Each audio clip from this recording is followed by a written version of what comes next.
Now we're going to look at the effects that Batna and Watna have on your approach to negotiations. First, we must define both Batna and Watna. Batna is the best alternative to a negotiated agreement. In other words, it is the best you can do if the other person refuses to negotiate with you. It is not necessarily your ideal outcome, but it is the best that you can do without them. Watna stands for the worst alternative to a negotiated agreement. The Watna can be useful in evaluating whether to walk away from an agreement. Essentially, if the Watna is better than the current proposed resolution, a party may be inclined to take the risk and walk away. All negotiations require planning. In its simplest form, all parties involved in a dispute should take care to consider their best and worst alternatives that do not require agreement from the other party. Each party to a dispute will have a unique Batna and Watna based on a variety of factors including legal precedent and interests.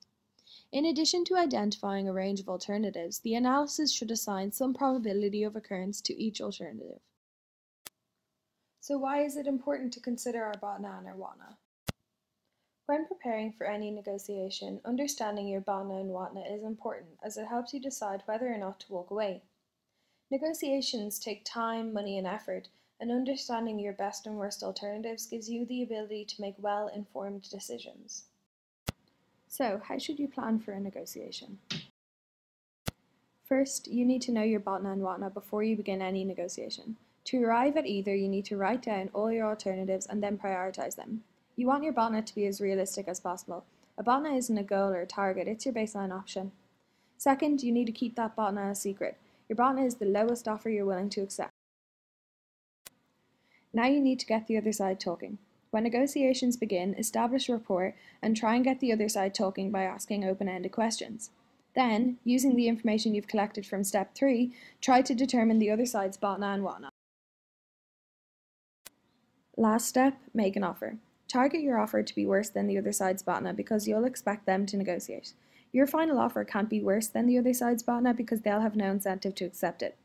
If you have low confidence in your Batna estimates for the other side, use your own Batna to make your final offer. Lastly, it's time to reveal your Batna or Watna. As we said earlier, it's generally an advantage to keep them a secret. However, if the other side sticks to an offer that's worse than your Batna, you might need to reveal it in an attempt to get them to raise their offer. That's our presentation. Thanks for your attention. Created using Powtoon.